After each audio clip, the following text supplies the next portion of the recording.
With Old Glory fluttering and the sun warming a field of green, it was a perfect day for professional football. Mike Garrett, the Chargers' premier running back, trotted out to make peace with the Redskins and happily thought of the touchdown he promised to score for a friend back in San Diego. The touchdown came the third time Garrett carried the ball. Unfortunately for the Chargers, it was burgundy and gold-clad Berlin Biggs, number 86, who rang up 6 for the Redskins.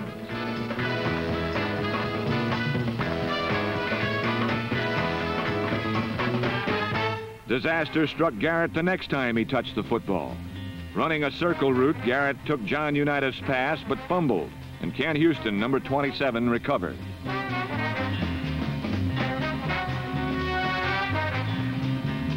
Washington capitalized on Larry Brown's roughhouse run and led 14-0. Garrett sat out a series, then came back to redeem himself. As number 20 steamed off tackle, it happened again. Number 23, Brig Owens, scooped up the ball, and in the first quarter, the score read Chargers 0, Mike Garrett 21. Although San Diego gave up 38 points, the blame did not rest with its defense.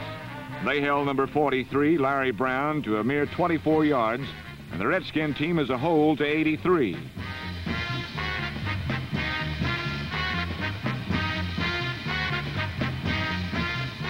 The most devastating Charger was number 79, defensive tackle Coy Bacon, who broke down Redskin plays before they began.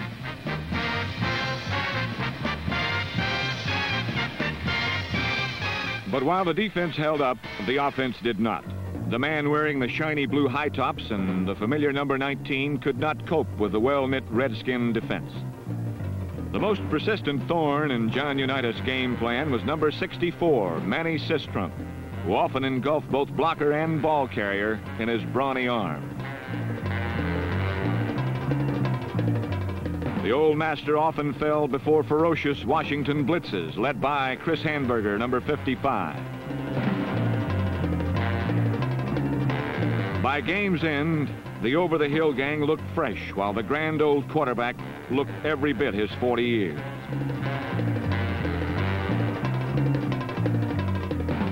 The Redskin offense was flat for most of the game, but all it took was a stumble, and number 46, Frank Grant, had a touchdown. By game's end, the mighty Redskins owned a 38-0 shutout over San Diego. George Allen and his merry band of ice cream men had taken their first step in search of the Super Bowl.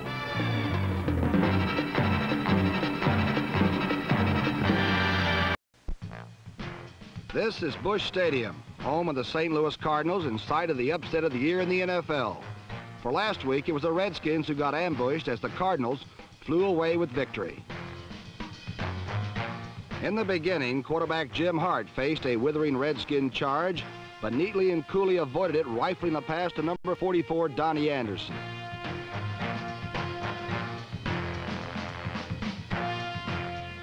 As Hart's protection improved, he split the seams in the Washington defense, and the Golden Palomino took it to the 1 from where he scored 2 plays later. Unshakable veterans that they are, the Redskins came whooping back.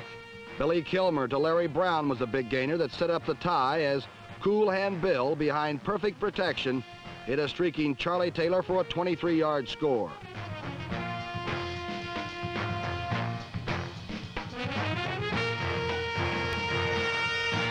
The Redskins went ahead on a field goal, and then St. Louis should have folded. But Jim Hart hadn't read the script, and number 21, Terry Metcalf, swivel-hipped the Cards in close.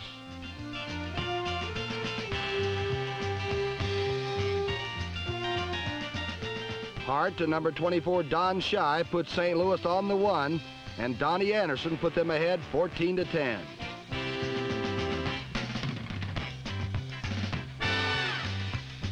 Cardinal fans had begun to dare to hope. The sparks of hope were fanned to flame as Jim Hart led another drive on the Redskin goal. First, it was Metcalf.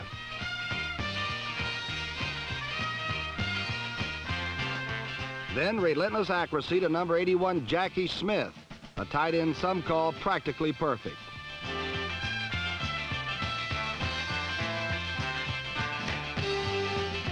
All of a sudden, it was hard to a galloping Donnie Anderson again. It was the Cardinals by 24-10 and a most surprising turn of events. And so the Redskins went to number 9, Sonny Jurgensen, their own version of the cavalry. Sonny's arm was never better, and he arrowed one to number 31, Charlie Haraway, to pull the Skins to within range, 24-17. But then what had been a good game became a great one, as number 24, Don Shy, went coast to coast, 97 yards.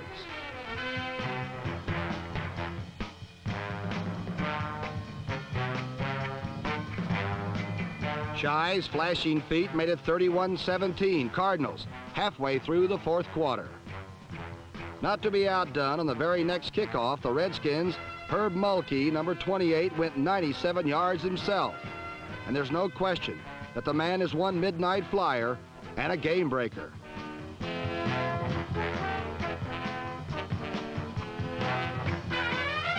But last Sunday it was not to be. Jim Hart and the Cardinals were cool to the very end when they drove to add a field goal, which put 34 points on the board for them.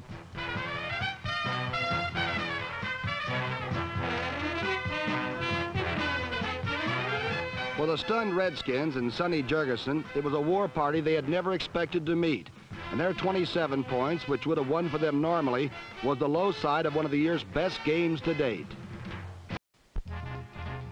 George Allen called closed practice sessions all week following the Redskins' loss to the St. Louis Cardinals. Last Sunday, when the Washington offense took the field against Philadelphia's high-flying Eagles, it was obvious that Billy Kilmer was on the short end of Coach Allen's master plan. It was Christian Adolph Jurgensen III at the controls, and from the opening gun, the 39-year-old second stringer started to click. Charlie Taylor was supposed to run a square out, but with no one covering deep, he turned upfield and gathered in Jurgensen's pass for first blood.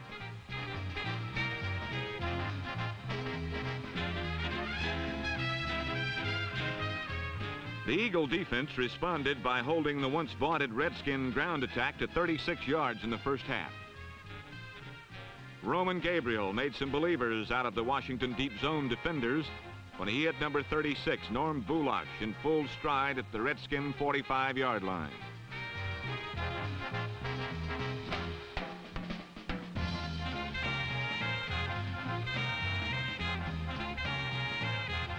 The 80-yard scoring play made for some roughhouse celebration and what looked to be another slugfest in the NFC East. But an aroused Redskin defense at the start of the second half began to smother the Eagles' hope of victory.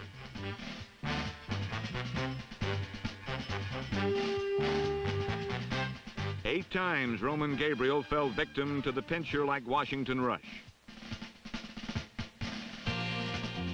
Unscathed, Sonny started the second half off with a quick strike to number 88, Alvin Reed, for a first down deep in Birdland. Old number 9 showed he still had his fastball when he split 3 Eagle defenders to find Charlie Taylor for 6.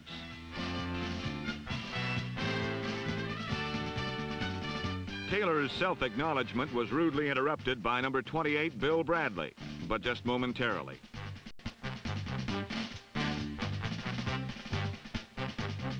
Protecting a 7-point lead, the Skins' defense came up with some terrifying hits.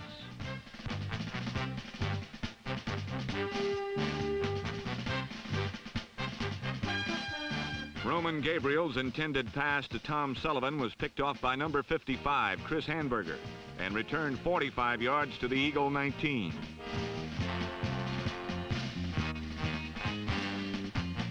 From there, it was a one-man show as Larry Brown carried 6 straight times before he scored from the 1. With a 3-game total of only 130 yards and 56 carries, the pounding of his 5th NFL season seems to be taking an early toll.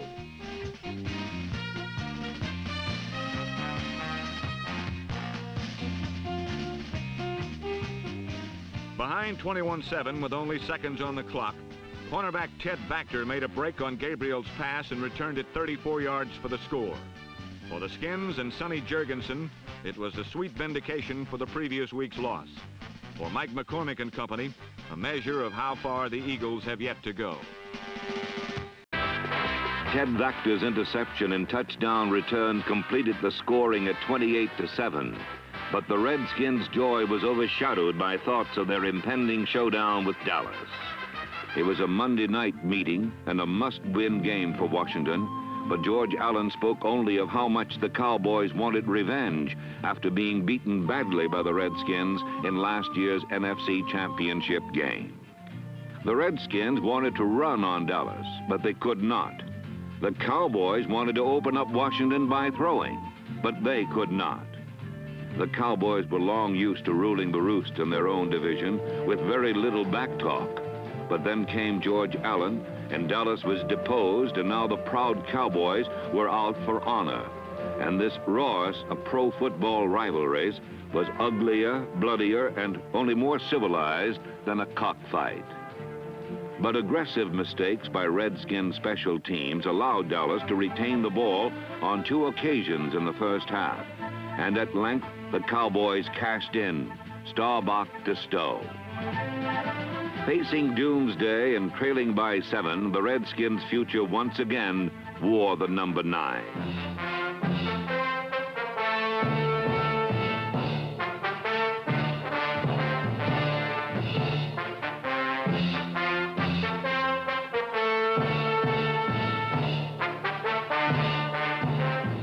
Extreme pressure from Jurgensen finally forced a Dallas mistake when Charlie Waters interfered with Charlie Taylor at the goal.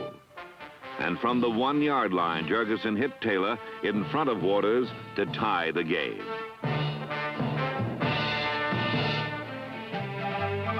On the very next series, pressure from the Redskins' rush forced another mistake, and Brig Owen zipped into the picture, intercepting a badly thrown ball by Craig Morton. And almost between breaths, the Redskins took the lead 14-7 with very little time remaining.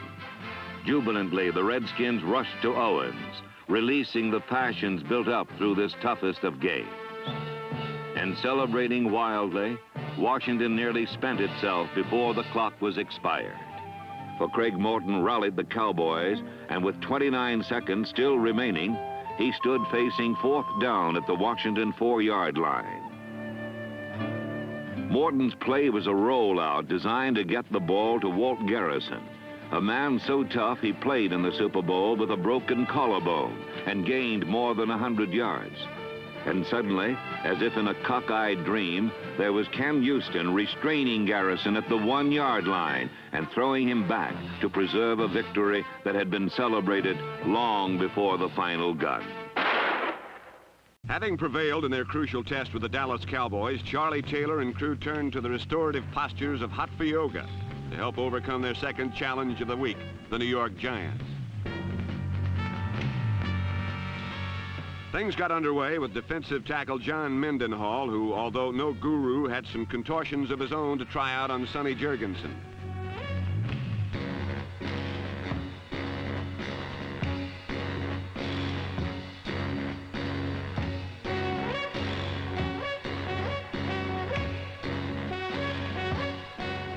With the Skins' rushing offense rated 13th in the league, the Giants knew what to watch for, and sure enough, Willie Williams, number 41, intercepted Jurgensen twice.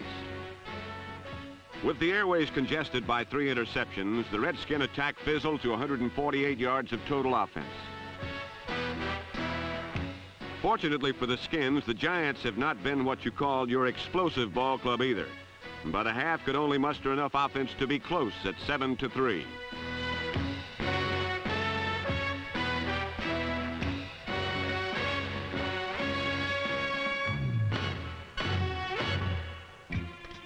But as it has done so often in the past, the savage and relentless Redskin defense assumed the attack.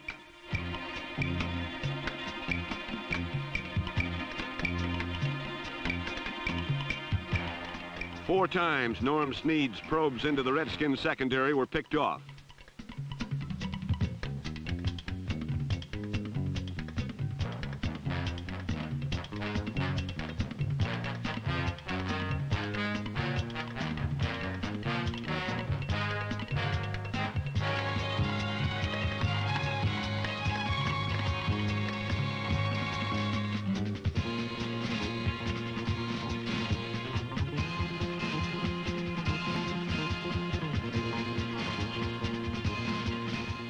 After sprinting 67 yards with this interception, 33-year-old Pat Fisher was probably more tired out than disappointed in his failure to score.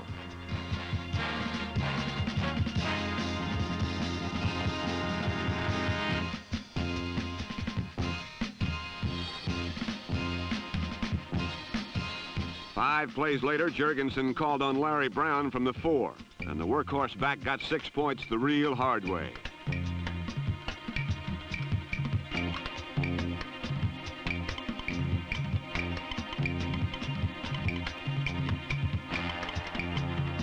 It was number 43's second touchdown, but after managing only 65 yards on 17 carries, it was just another day of plain hard work for Mr. Brown. The defense took matters into their own hands for the final tally when linebacker Dave Robinson returned this Norm Snead pass to round out a 21-13 victory over the Giants and give the Redskins undisputed claim to first place in the NFC East. Amid the hostile emotions of RFK Stadium, the St. Louis Cardinals found themselves facing the awesome Redskin defense, minus several key offensive regulars. With running back Terry Metcalf and lineman Roger Finney and Ernie McMillan unable to play because of injuries, Jim Hart found himself in trouble early.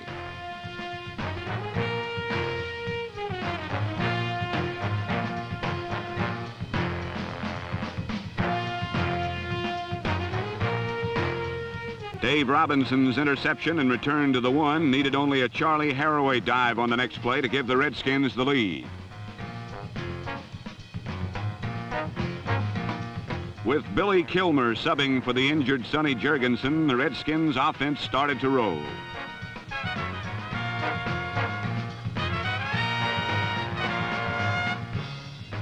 Holding the hot hand, Kilmer dealt another arching spiral over the Cardinals' secondary to Charlie Taylor for the payoff and a 14-3 lead.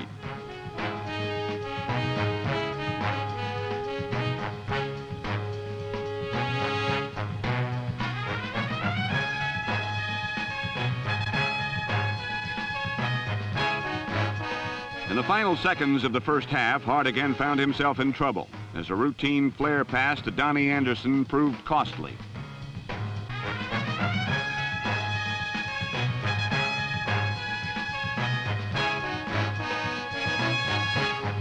Chris Hanberger's fumble return to the Cardinals' 6-yard line had the Redskins threatening again with only 16 seconds left in the half.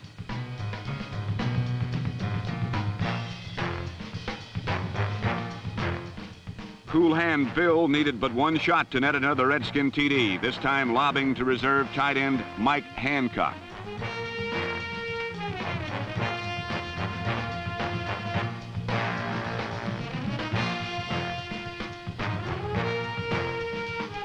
Behind Kilmer, the Redskins had amassed 245 yards through the air and owned a comfortable 21-6 halftime advantage.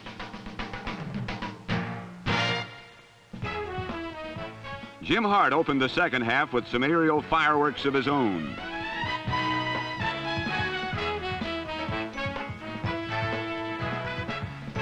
Mel Gray's 69-yard touchdown reception brought the Cardinals back, narrowing the Washington lead to 8 points.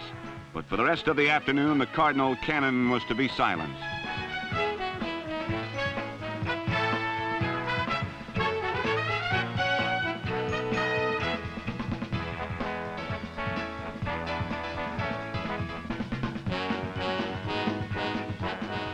Having completed passes totaling 239 yards, Hart unloaded an off-balance shot, which Mike Bass intercepted and returned for the final Washington tally.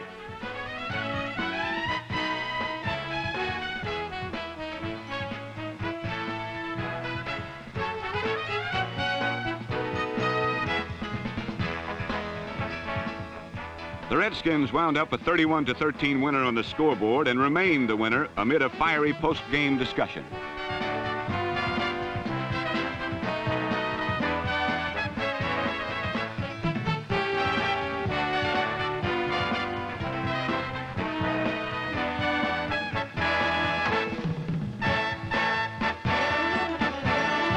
In a Monday night game, Washington quickly fell 2 touchdowns behind the Pittsburgh Steelers.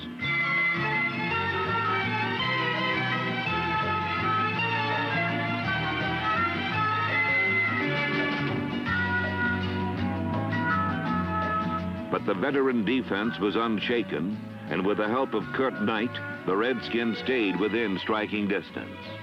Late in the game, Billy Kilmer connected with Larry Brown, and the Steelers' lead was narrowed to 21-16. And driving the Redskins, Kilmer brought them up the field again, only to see victory slip away at the goal line.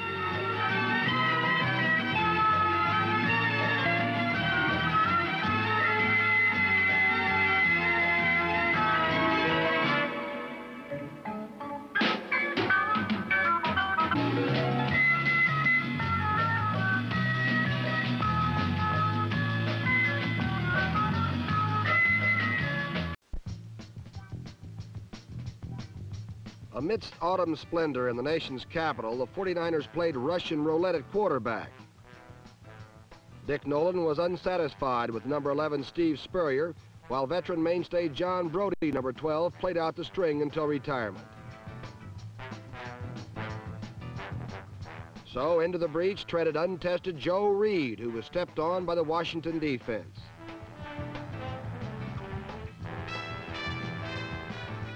Seven times the lusty hitting Redskins bored into Reed's pocket and buried him.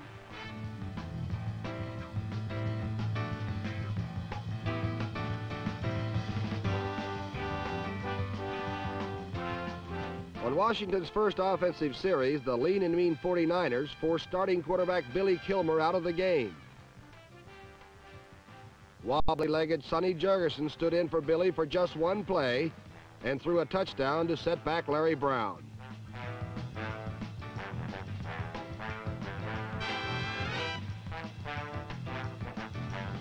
Out came Sonny and in came Billy, and his burgundy shirt stood out like a red cape in a bull ring.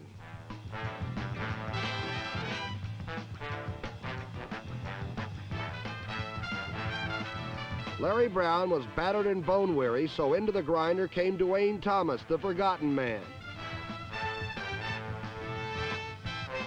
Dwayne was bench rusty, and the old liquid stride of yore had congealed into molasses.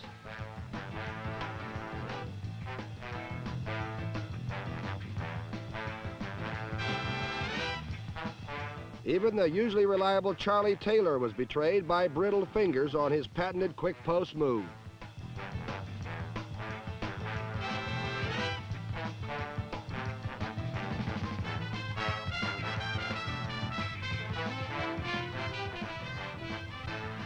While the gears on offense refused to mesh, the well-oiled over-the-hill gang smoothly worked over young Joe Reed.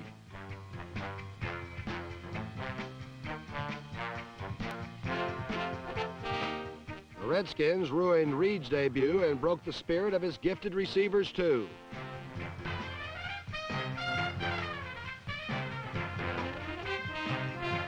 Number 37, Pat Fisher, blasted Gene Washington. Number 55, Chris Hanburger, blitzed into Ken Willard, and the ball bounced nicely into the hands of alert Brig Owens, number 23.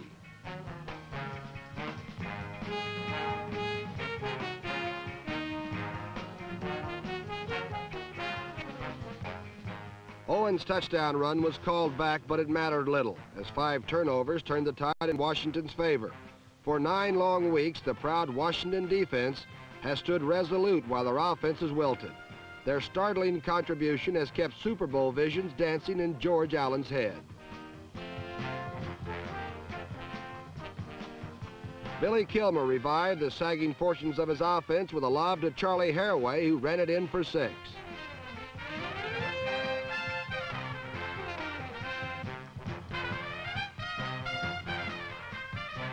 Defense plus 4 Kurt Knight field goals and 3 touchdown passes, the last going to Mike Hancock, combined to beat the floundering 49ers 33-9.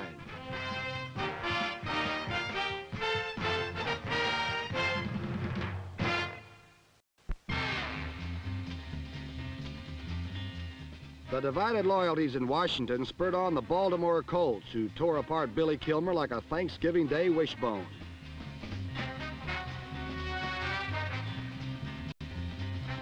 At times, Billy's floaters hung up a split second too long in the rarefied air of RFK Stadium. While touchdowns seem non-existent in Washington these days, so too are the brilliant runs of Larry Brown, who for the 10th straight week was bundled up and wrapped tight like a Christmas present by the defense.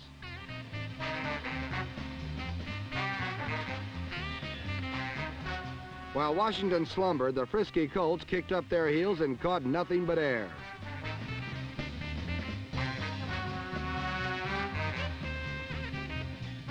When Baltimore double-teamed the Redskins' front four, linebacker Chris Hanberger blew in free and easy and untouched on blitzes. Finally, the accusing finger of guilt pointed to quarterback Marty Domrys, who threw right into Redskin coverage.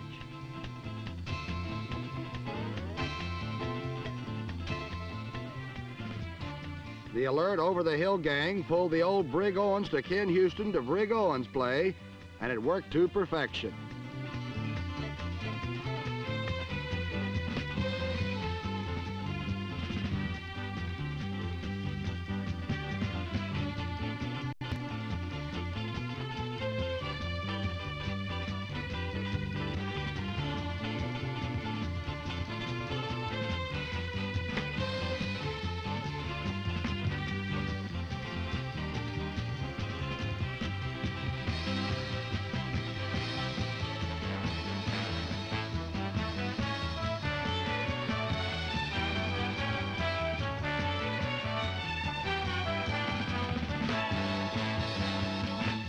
Finally, Billy aired out his soggy arm and speared Roy Jefferson, who sliced neatly between Colt, linebacker, and cornerback.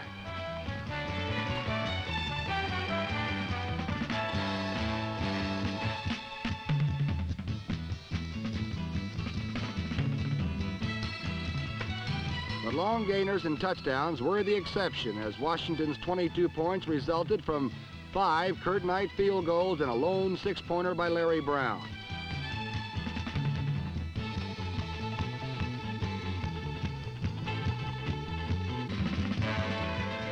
The lowly Colts managed 2 touchdowns, the last coming on a brilliant catch by Cotton Spire. But it was too little and too late, as Baltimore fell to Washington 22-14.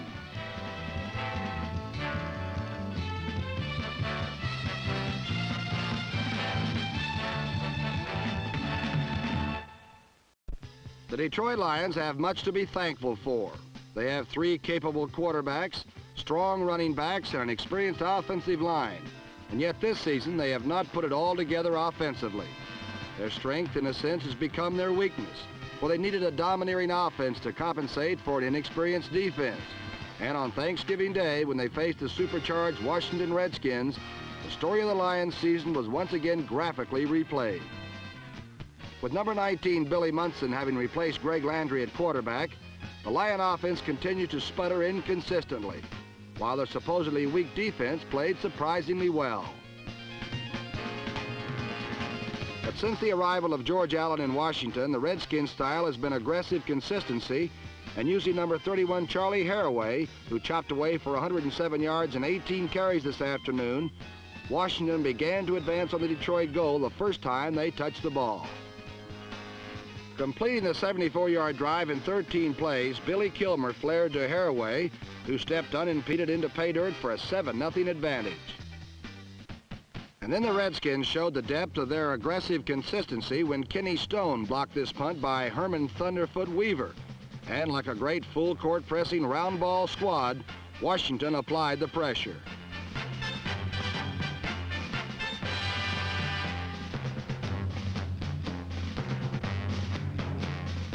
Billy Kilmer then put the squeeze on the Lions' right defensive corner man. First hitting Charlie Taylor on a little shake and go, and then sending Taylor up the sideline behind the Lions' rookie cornerback, number 23, Levi Johnson.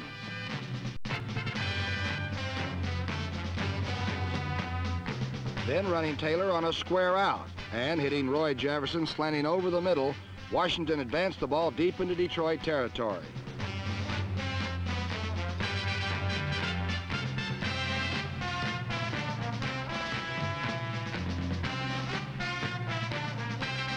At last, completing the offensive pattern, Kilmer found Taylor in front of Levi Johnson for a touchdown, and the Redskins built a 20-0 advantage. Charlie Taylor celebrated the catch and the score in Charlie Taylor's fashion, and the Redskin defense made it meaningful by shutting off the Lion attack. 89, old pro Dave Robinson collected this deflection, and Washington killed Detroit with consistency, using offense, defense, and special teams to crush the Lions 20-0.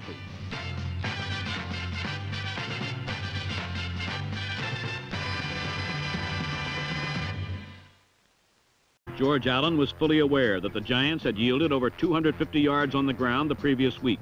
But after running twice, he crossed up the Giants by having Billy Kilmer start throwing the ball more than running it.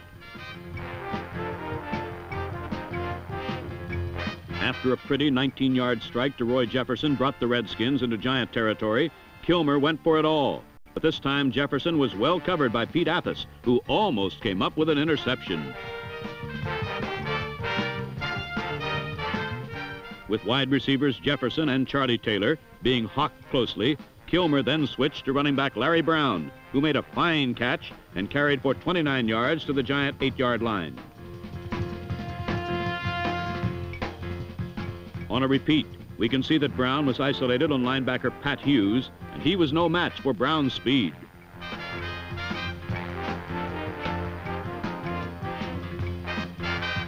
But on a critical third down, though Brown was open again, this time for 6, Kilmer overthrew him.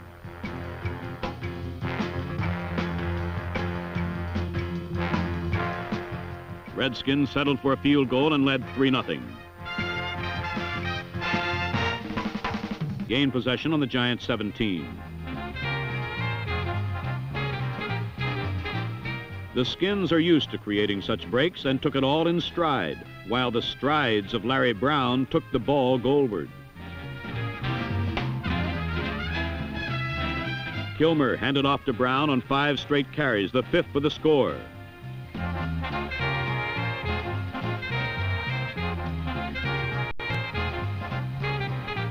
Brown, as so often happens, had to climb wearily to his feet, for his all-out effort style leaves him a physically spent man after every carry. But Brown had carried Washington 7 points closer and a 21-10 deficit. On their next possession, the Giants were again unable to move as Washington's defense began to snatch control of the game. After forcing a punt, Kilmer went for it all and found Charlie Taylor free behind everyone for a 53-yard advance to the Giants' 12-yard line.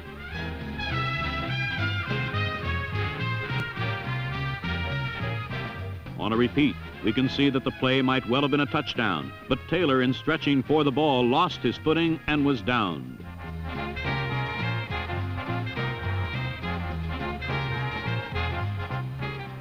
It was a costly fall, for the Redskins could not get the touchdown. On a 2nd and 2 play, they were lucky to keep the ball at all. Then on 3rd down, Kilmer could find no one open and was goiched by Dan Goich. The Redskins settled for Kurt Knight's 18th field goal in his last 22 shots, and the lead was down to 8 at 21-13.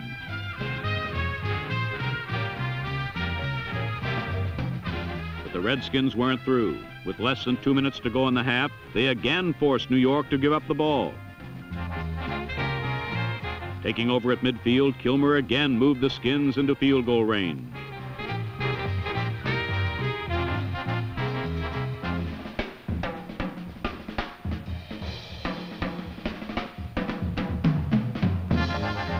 Though they did not score, Knight's field goal attempt enabled the Redskins to get in the last shot when Paul Lavig leveled Spider Lockhart, who attempted to return the missed field goal.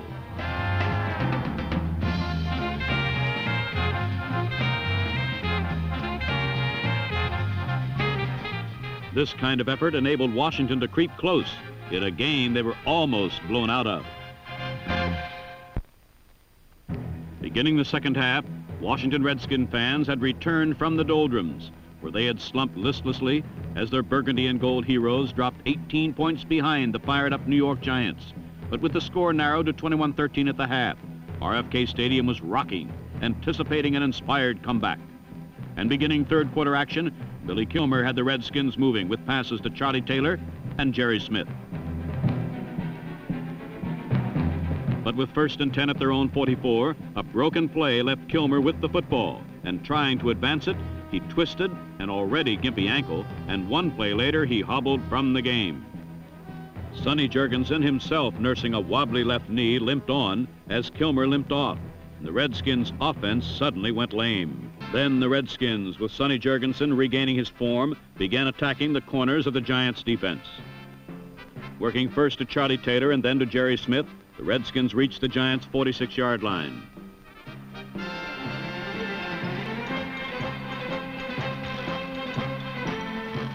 Continuing the same pattern, Jurgensen found Roy Jefferson in front of Pete Athos for 15 more yards.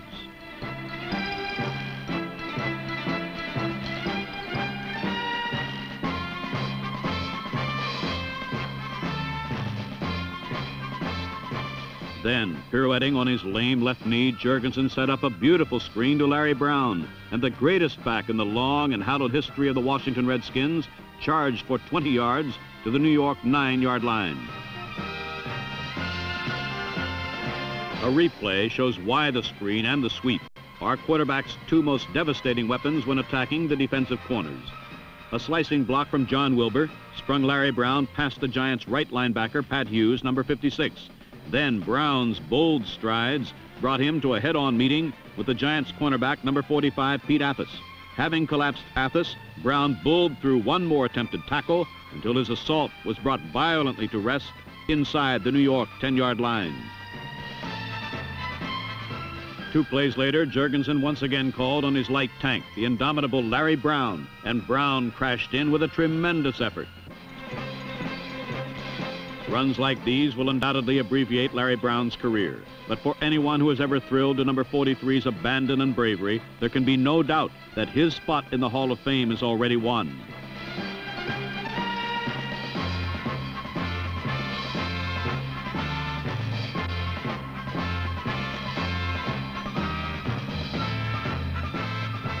A repeat of the play shows that the Redskins center, number 56, Len Hawes, made the key block, and that Larry Brown paid the price at the goal line, making the score Redskins 20, New York 24.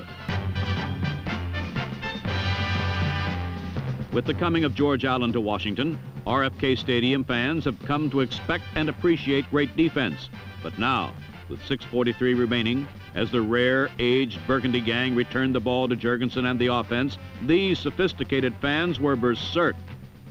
Still working on the corners, Jurgie brought Roy Jefferson in on a slant in front of Pete Athos, and despite a stunning shot from Spider Lockhart, Jefferson held on to get the Redskins rolling again. But the obviously inspired Redskins then committed a crucial error when their rookie right tackle, George Stark, was called for holding. The Washington drive was threatened as Jurgensen faced 2nd down and 22 at his own 45-yard line. But Jurgensen coolly stepped back and found Charlie Haraway circling in front of Giant linebacker John Douglas, number 51. Haraway's gain was good for 21 yards, and a repeat of the play shows that the Giants had fallen off in a prevent, leaving number 31 wide open underneath. Larry Brown picked up the 1st down on the next play, and with 1st and 10 at the New York 33, Jurgensen dropped back for the 9th time in the period and connected on his 9th consecutive aerial, finding Roy Jefferson in front of Pete Athos for a 15-yard gain. Still working on Athos and the Giants' left corner, Jurgensen once again went to the screen, but this time a fine play by Jim Files halted Charlie Haraway after a 2-yard gain.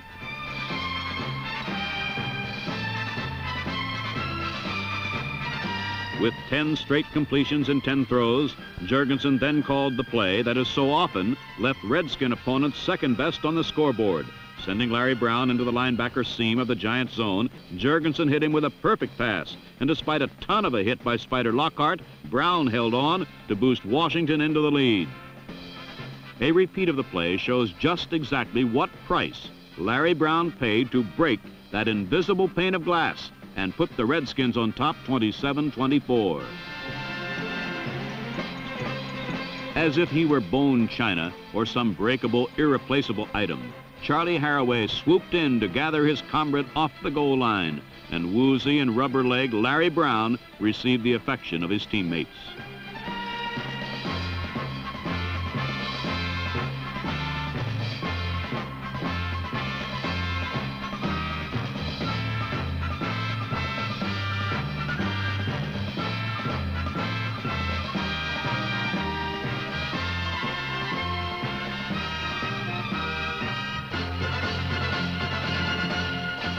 Randy Johnson then attempted to rally his team, but this play left them with 4th and 5 at their own 36, and with 2:41 remaining, the Giants elected not to gamble and punted the ball away.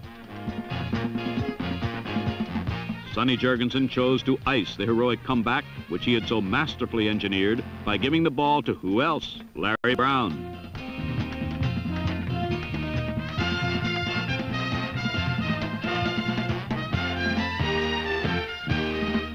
The Redskins and George Allen could thank the unsinkable Sonny Jurgensen for this comeback victory, preserving their one-game advantage over the rival Dallas Cowboys. But facing the prospect of meeting those same Cowboys in a week's time, even as George Allen congratulated Alex Webster, he must have wondered at what emotional cost his Redskins had won this 27-24 comeback victory. Last week, in the midst of a Washington snowstorm, the rah-rah Redskins jacked themselves up to go after their 3rd straight playoff berth since the arrival of George Allen 3 years ago. To succeed, they had to defeat the Philadelphia Eagles and former Allen disciple Roman Gabriel, number 5. Nearing the end of a phenomenal first season in Philadelphia, Gabriel entered the game as the league's leading passer, and not surprisingly, he chose to attack the Redskins by going up top through the snowflakes.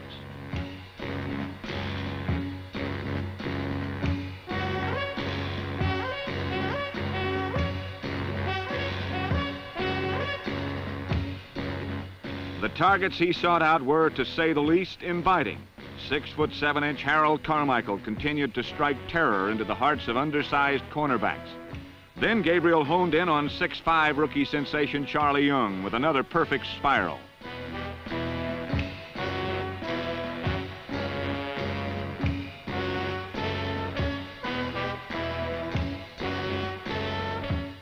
Young's TD catch gave the Eagles a quick 10-point advantage and left matters squarely up to the dead-end kids of the Redskin offense. Bill Kilmer, Larry Brown, and the Redskin offensive line had found rough sledding in '73 as they entered the game ranking 25th in the league in total rushing yardage. But now, with the season on the line, the ground-gobbling machine reappeared. The line tore open huge holes, and Larry Brown barreled through for his first 100-yard rushing day of the season.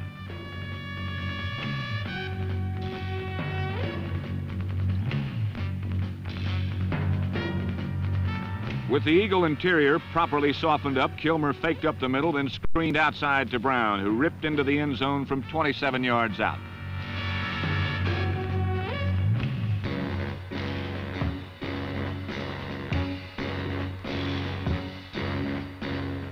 Then even wild Bill Kilmer found his long-lost spiral as he connected with a pretty 32-yard toss to Roy Jefferson, number 80. A season's worth of frustration found its way to the surface against the crippled Eagle defense, and suddenly Washington could do no wrong. Kilmer lured in the rush, then dumped. Lynn Hoss and John Wilbur threw crushing blocks, and number 43 recaptured the raucous, robust style that made him MVP in 1972.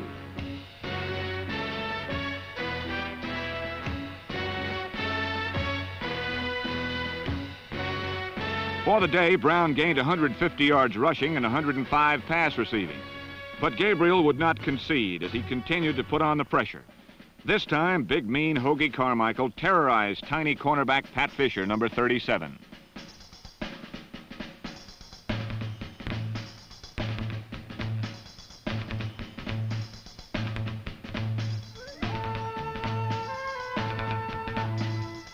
Carmichael's catch and carry set up another Philadelphia TD and closed a year of outstanding personal achievement for the Eagles. Awesome number 17 wound up as the league's leading receiver, Roman Gabriel as the top passer. But the Redskins captured the prize that mattered most, the right to go on. On this sugar-frosted Sunday, the Redskins vindicated themselves with 432 yards of total offense.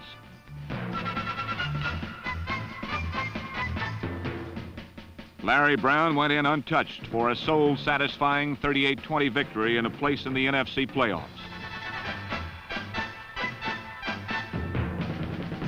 In the past, George Allen's teams have seemed to peak too early in the season. This year, they may have peaked just in the nick of time.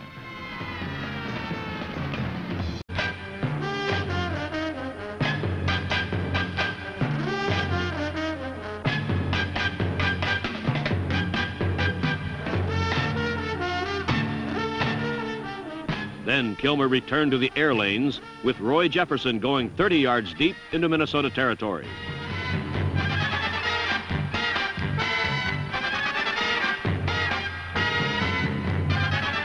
On a third down play, Paul Krause almost had an interception when Larry Brown, the intended receiver, slipped and fell.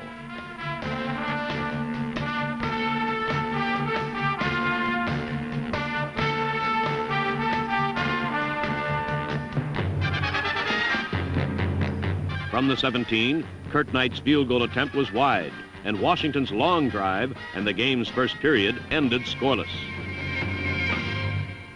And here got the biggest break of the game so far when Bobby Bryant fumbled the ball and Bob Brunet recovered for Washington.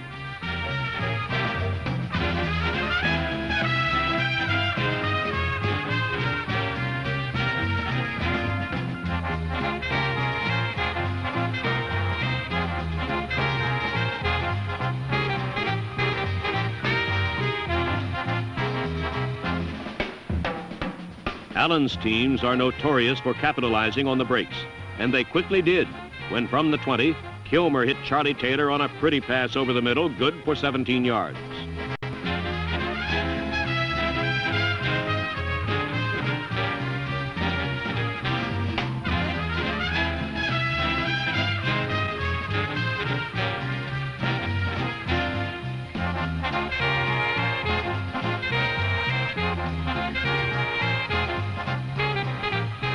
On the very next play, Larry Brown swept left and dove over tackle for the 3 yards that gave Washington the first touchdown of the game.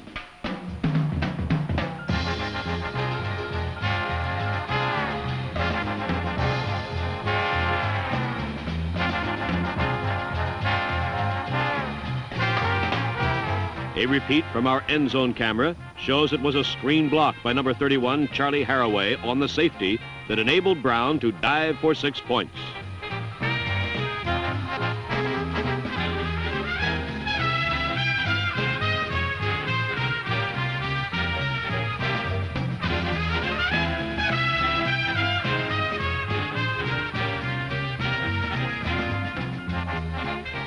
With time running out, Tarkenton put the ball in the air, but overthrew John Gilliam. Mike Bass gathered it in and looked about to go down when he tore loose from the startled receiver and began a remarkable return through half the Viking team.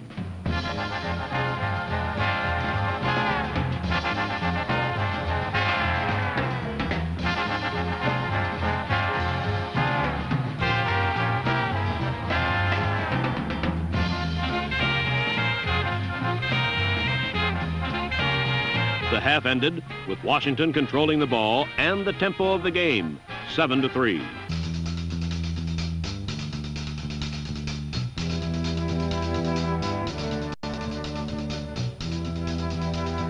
The gritty Redskins dug down deep in their reservoir of toughness. They had bent, but they would not break, and their resolve to win was mirrored by Larry Brown, whose receiving and running moved the Redskins inside the Minnesota 50.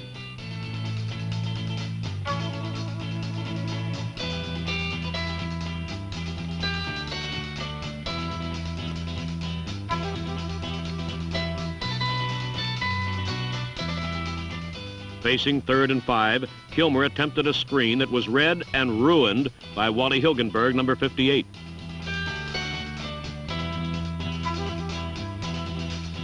Hilgenberg's play ushered in Kurt Knight, and from 52 yards away, the luckless place kicker finally found his foot and booted the Redskins into a 10-10 tie.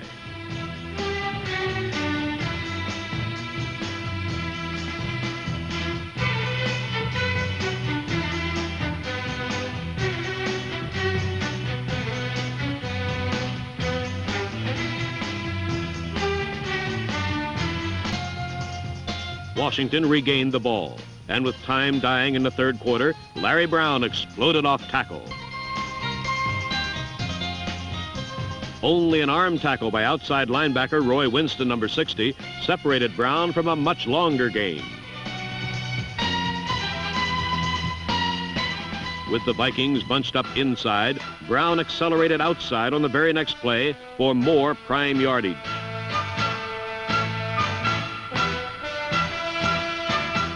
With it 3rd and 1 from the 33, Charlie Haraway was bounced to the outside and buried in purple.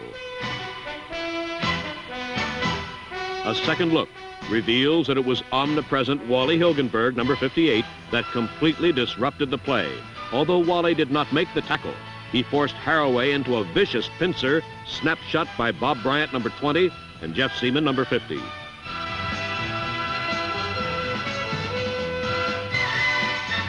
The 2-yard loss choked off a splendid Redskin drive as the third quarter ended.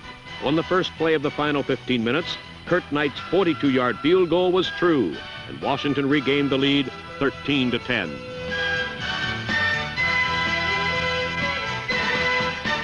Led by number 20, Ken Stone, blocked a Mike Eyeshide punt.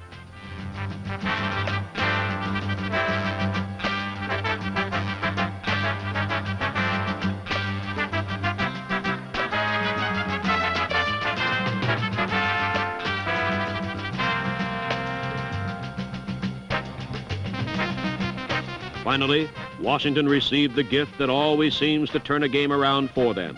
Billy Kilmer translated the big break into 7 points on the very next play by hitting Roy Jefferson dead in stride for a touchdown.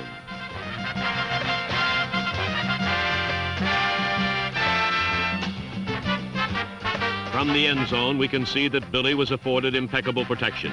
He maintained direct eye contact with Jefferson, and all a beaten Nate Wright could do was ride Jefferson with one hand and flail hopelessly with the other.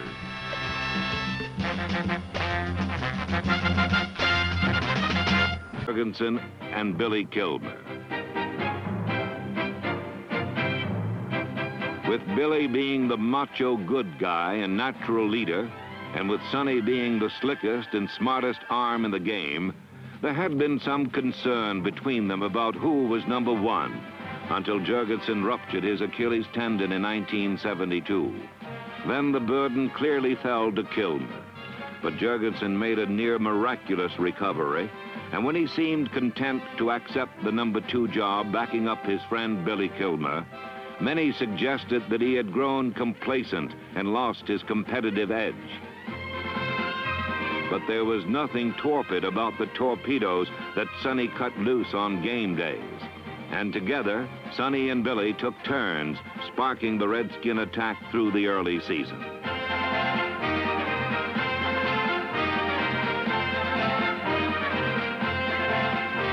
And then Billy sustained a painful ankle injury, and the Redskins had to depend on Sonny.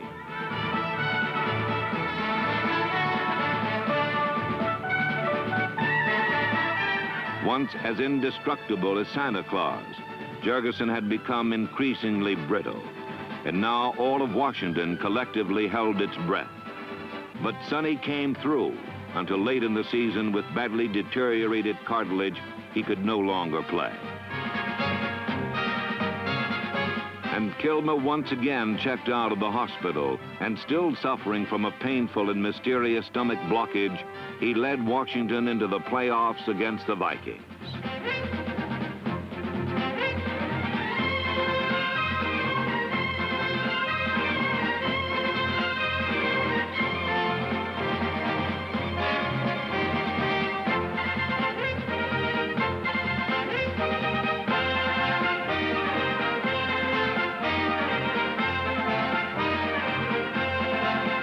Jokingly, Kilmer and Jorgensen were called Mr. Hobble and Mr. Wobble by their coaches and teammates.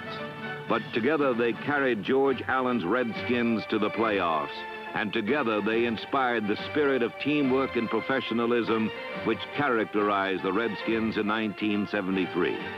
A spirit which aspires to nothing less than the capture of the Lombardi Grail in 1974, and to the achievement of the highest honor of Super Team.